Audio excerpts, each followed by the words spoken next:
Bulletcast for life.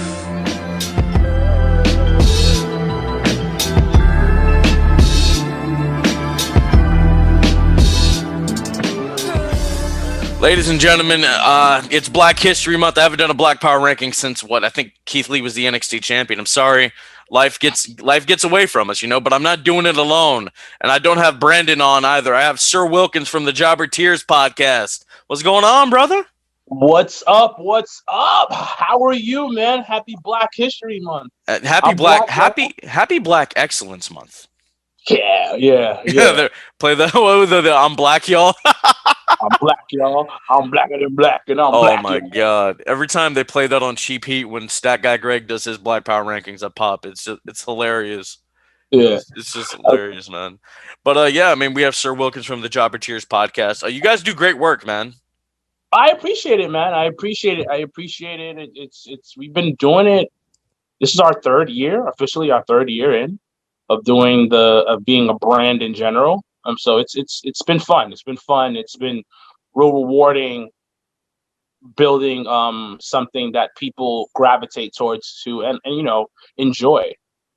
Absolutely, and there aren't. I mean, I've noticed more now in like the past 6 months, but there really aren't that many like African American podcasters who cover pro wrestling. You know what I mean? I mean, like there's us, Black Announce Table. I know Talking Champions, Dirty Heels, and Public Enemies podcast, and it's somebody else. Black Wrestling. There's about relatively, I think, a solid 10 that I know of. Yeah.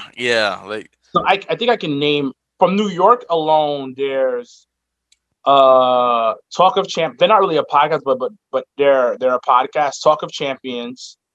Those Wrestling Girls. The Mixed Tag podcast. Dirty Heels, you know about them already.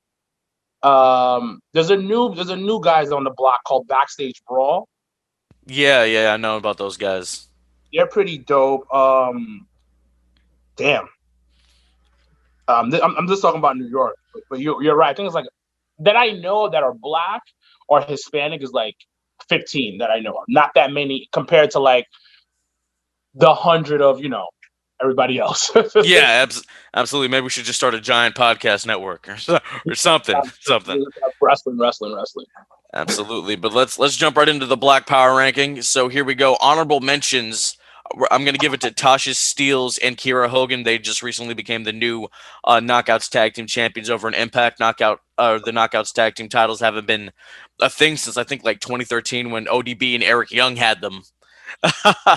So I mean, but I've seen quite a bit of Kiera Hogan's work. She's really doing the damn thing over in Impact, making a name for herself, and this is a great way to bring up and elevate somebody in Tasha Steelz, who has a solid work rate inside of the ring, and I can't wait to see these two women in the singles division in Impact Wrestling.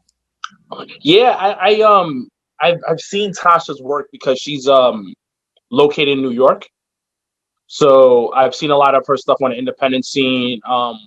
There's a company called Battle Club Pro that's we have a good working relationship with, and they have showcased her a lot on their program. And Tasha is, I'm gonna tell you this right now, 5 years, not even like 3 years from now, she's gonna be one of the bigger stars in the women's wrestling in North America because I would hope so. She can work like in-ring ability, and she has something that you don't see a lot from. Is mic skills are great compared to a lot of people because sometimes it's hard to find people that have phenomenal in-ring ability and great on the mic. It's usually like you know what I mean. That like it's hard to find that.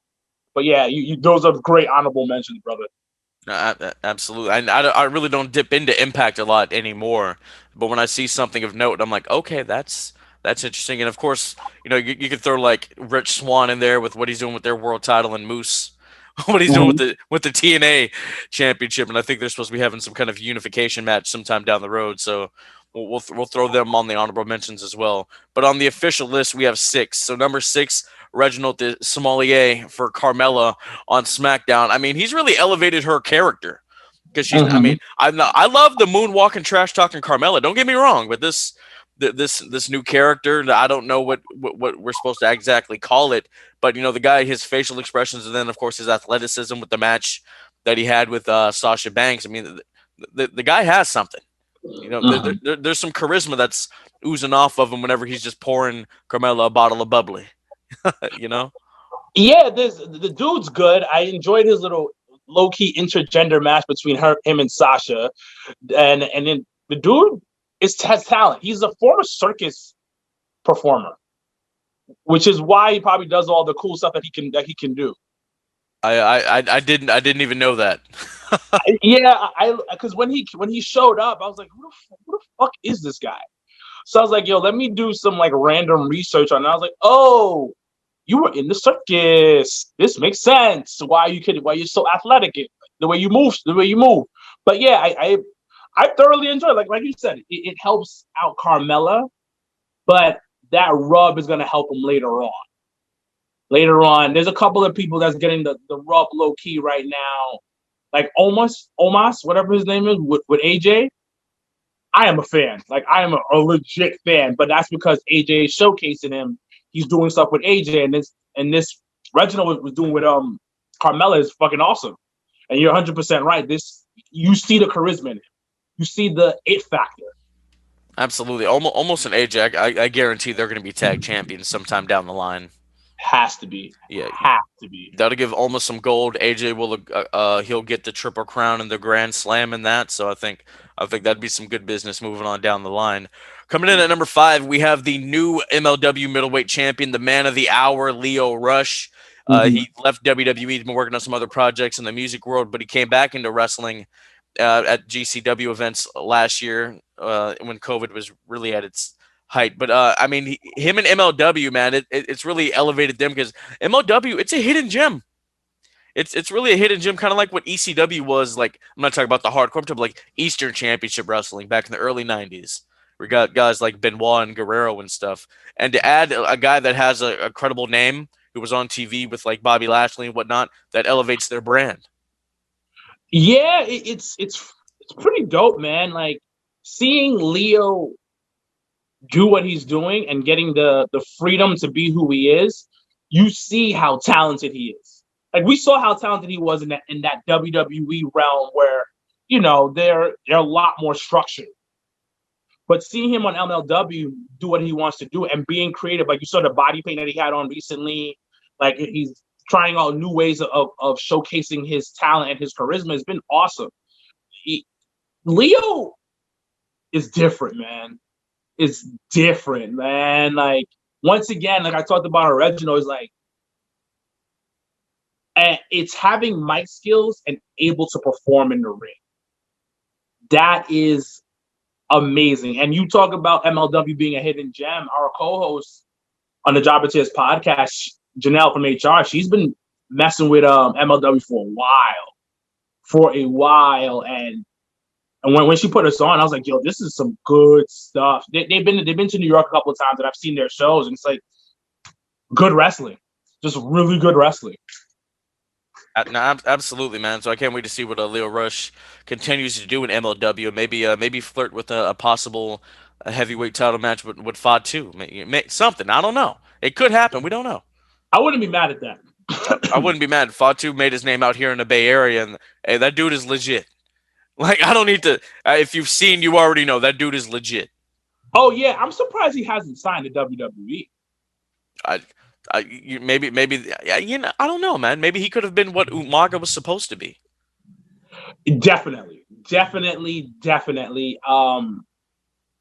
they have such a great relationship with the Samoan family, with that particular family. So I'm surprised he hasn't moved over to WWE. But he's a superstar there, and I think they re-signed to a pretty solid deal with MLW, like a Yeah, pretty like lucrative deal for a not so high in the rankings promotion. Yeah, yeah. So Contra Unit's going to be wreaking havoc over Yeah. MLW for the foreseeable future. Hmm. Number four, I got the Hurt Business consisting of Shelton Benjamin and Cedric Alexander. They've been doing great work together. I know there's like some dissension going on in the business right now, but they keep winning. They're retaining their tag team championships, and at the end of the day, that's what wrestling's about: winning championships and making money. It's the Hurt Business is a breath of fresh air. It's been a solid, stable. What is it? They've been around for what is it, 7 months now? Yeah, and they've Maybe. basically, besides Roman on SmackDown, carried the company. Yeah. They've been around. They started on Raw Underground and they moved forward and everything. And they've been doing such pretty beautiful work together. And I love that the company is protecting Bobby Lashley. Because Bobby's been looking like an animal these past couple of weeks. And I enjoy the little friction that Shelton and um, Cedric. Cedric have right now. I've been enjoying that because it's like, okay, cool. But I just hope they don't break them up. Like, I just need them to be, give me until year end, Hurt Business. That's it. Give me until that, and then you can do whatever you want to do after. But I need until the end of 2021 for them to be together. And MVP is just elevating talent. Like, I don't know if you read recently, he got Carlito a contract with WWE. Yeah, I heard about that, and people have been saying, "Oh, throw Carlito in the Hurt Business, get rid of Cedric." Then you got like these OGs from this one time period where people are very fond of it. I'm like, "Oh, that's interesting," but I've thought about it. Like, hey man, throw Keith Lee in there. That would be dope. It would be dope, but you know what? Just leave them the way they are. Leave them the way they are, and give them that four horsemen vibe, that evolution type of feel. Because too many hands in the pot. Let's keep it the way it is, and let's So, elevate them. And let's keep having fun with that. so I mean, they have to have all the gold at one point. So I mean, who wins the world title? Bobby, Bobby. So what? He forfeits the U.S. over to MVP, and then why Bobby not? takes Why that from not? Drew. I'm Why not? I'm Why I'm not? I'm all for it, man. And I need one of these iced coffee talks that you do about that. Those are very entertaining, by the way, man. I love those. I appreciate that. I appreciate that. It was off the whim. I started doing them like peak COVID, I guess. I was like, yeah, let me just talk and just give my opinions real quick, and people started gravitating towards it. I was like, thank you guys for appreciating it. Yeah, Yeah, it's one of those hidden gems on Instagram that I love. But thank you. I guess we can keep the hurt business the way they are for now. For now. Yeah. Why not? Yep. All right, number three, we have the current Intercontinental Champion, Big E. He's got his own music now, so he's broken away from the New Day music, we could say. But I mean, he's still New Day. He's gonna be New Day for life. I mean, he's been doing good work. The little exchanges with Apollo Crews, and Apollo Crews, honorable mention too. I mean, all he did was sit next to Roman for like 15 seconds on camera, and he's instantly elevated. Yeah, That's mega superstar like ability. Like the fact that like you just said, he literally sat next to Roman for 15 seconds and he got elevated. That says something about Roman and obviously Paul as well. But the mere fact you just sat next to Roman and now you're like on another level already is beautiful. But going back to Big E, man, I love it, man. And he's staying who he is, true to himself, but he's working on a singles competitor. He looks fun, he looks dope, and he's just beating people's ass, man. You gotta love it. You got to love it. And I'm all for the black people, man. All for black, and black. And I love Sammy in the picture, like around that whole thing. Because I think Sammy, at first I wasn't a huge fan of Sammy, but his work that he's been doing lately and what he's cultivating creatively, and him and Big E, I cannot wait for them to go up against each other. yeah. The culminate at probably happened in like a fast lane or something. Probably will happen at a fasting. Not a not important pay per view. Yeah, I mean, maybe Christian can finally get his Intercontinental title match that he's owed from like 7 years ago, with him being back and whatnot. I mean, number two, she was going to be number one, but after some circumstances, I decided to bump her down to number two. The EST of WWE, Bianca Belair. She entered at number three. She won the Women's Royal Rumble. She won the whole damn thing. Her and Ric Flair, are the only two people to win at the number three spot. Hey man, her exchange with Rhea at the end of that little match they had, it reminded me of Taker and Shawn in the '07 Rumble. Man, I mean, just really good, solid work rate. And hey, though I could see those two having a nice little feud for the next foreseeable couple of years. Definitely, I'm definitely with you on that one. Bianca did her thing, man. Bianca, I was super nervous watching that because I really wanted her to win. And that's the beauty about when you're invested into a character. Like you get so nervous, you get so emotional for that character as you watch them perform. You're like, oh my God, I really hope she wins. I really hope she wins.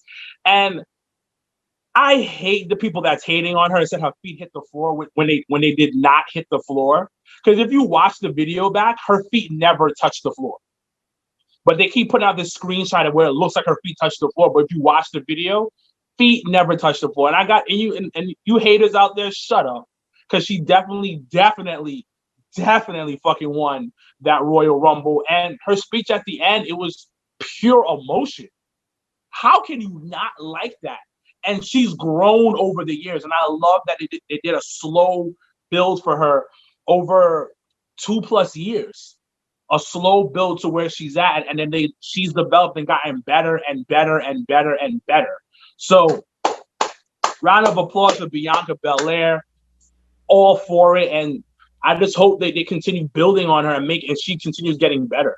Absolutely, man. I mean, I know she won the Rumble, and that's a huge accomplishment. But I still have a problem with. She was never the NXT Women's Champion. Maybe she can go back. I mean, there's always still time for stuff like that. But I mean, going towards WrestleMania, her and Sasha, man, don't mess it up. Just let them go out there and tear. Give them 15 minutes. Give them 15 minutes at Mania, night one, night two, whatever. But just let them tear it up and pass the torch to Bianca. And you know what? I was talking about on my podcast about this. I think Sasha in-ring ability is God tier for when it comes to women's talent. We have this discussion on the podcast too. Like she's probably the most talented in-ring performer out of all the four horsewomen. She definitely is. She is 100% the most talented woman out of the four horsemen when it comes to in-ring ability. And I saw that it was showcased it even more when she went up against Carmella last week at Royal Rumble, because she elevated Carmella in that ring. She made Carmella look like a more in-ring general that I've ever seen Carmella look before. And it was such a masterpiece because Sasha is so good. So Sasha against Bianca, there's going to be such a learning like curve. It's going to be like a learning tree that Bianca's going to be under. She's going to get so much better dealing with Sasha. Man, I can't wait. I know, and Sasha, she's only like what 28 or 29. So we got another like 10 years of Sasha But tearing it up. you know what? I don't see Sasha being in WWE for another 3 more years. Really? I see her capping after 3 years and going to Hollywood. Okay. Okay, I could see that, But I mean, Sasha, it's like you said one time. She's like J. Cole, all hit records, no features. Yeah, because she makes everybody else look good. Like Ric Flair said that Charlotte's best matches have been with Sasha. Bailey's best matches have been with Sasha. Carmella's best matches have been with Sasha. Like God tier level. That's kind of like the Macho Man thing, where you look at people like a Hogan or a Warrior. Their best matches were with who? Macho Man, and stuff like that. Well, because Macho Man was a perfectionist, from what I read and what I've watched on his different documentaries. He was a perfectionist, and that's low-key who Sasha is. Sasha is an artist and a perfectionist, and she really competes because she loves this shit so much. And there's nothing wrong with being more of the actor performer type of level, but Sasha is a wrestler. Like, she still trains. She still goes to wrestling schools and trains with like newcomers. Like, that says something about her. That's just her love of the business, hands Mm-hmm. down.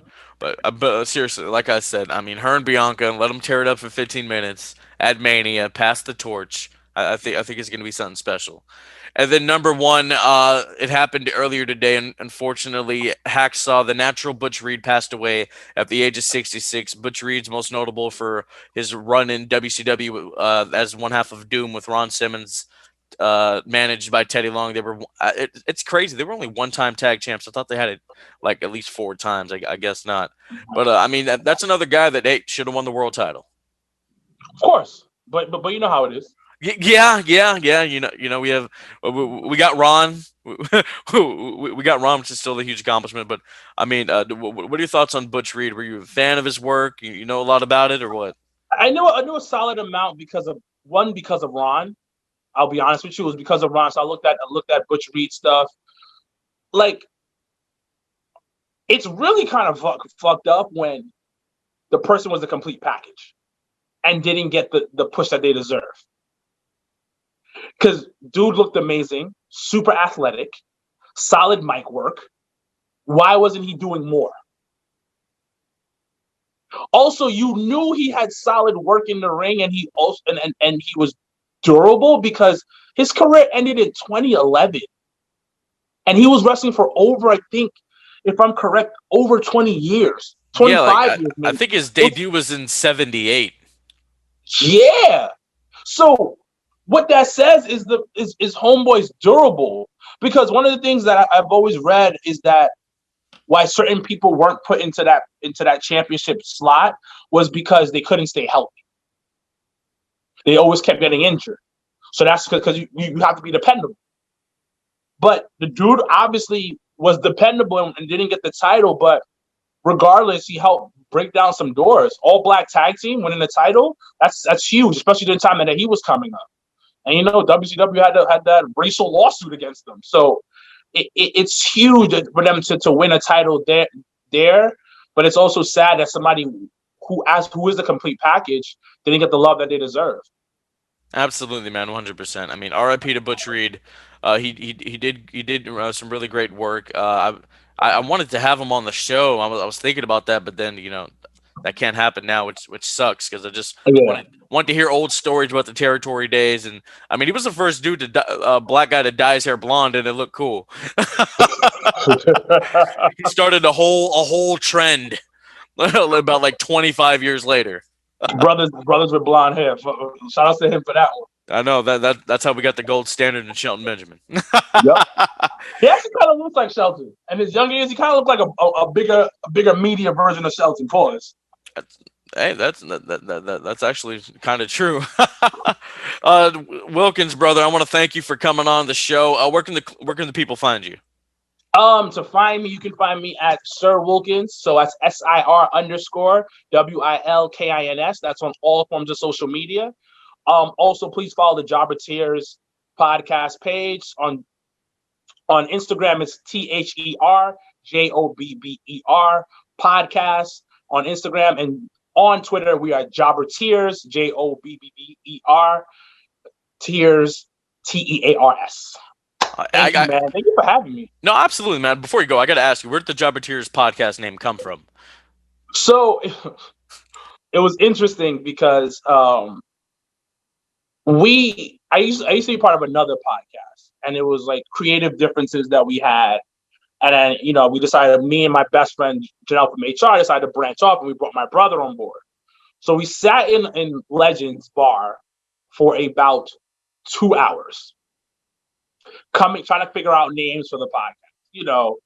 Through the table, this and that, and like all these names were just taken. Gorilla Position, all the names like you would think were taken, and then for some reason, how you ever heard of a cup of tears from people complaining? So you're like, yo, that's kind of a cool name, but what would we call it? And then we were like, Jobber Tears? Because none of us are like superstars. We're all a bunch of like fans of the game. So we're not superstars. So we're low-key jobbers. And when you get on a podcast, you're complaining and you're crying. So Jobber Tears podcast, and that's how we got it. Well, I bet somebody's like, "Damn, I wanted that." Now they're gonna have to call their like podcast enhancement talent something. That's all. That's awesome, man. I love it. I want to record with all three of you one day, sometime in the near future, man. Yeah, hit us up. Let me know when we can figure out a date that we can do it. I love being on here, man. I love just what your stuff that you put out. I've been watching you low key, so Thank you, thank you. yeah, man. No, no. I fuck with the West Coast, man. There we go. You know, West Side's the best side. No, let's not start. Let's not start another one. Let's not start another war. Sir Wilkins, thank you so much, man. Thank you for having me, man. Absolutely, this has been great. We got to do it again for sure. Definitely, man. Thank you.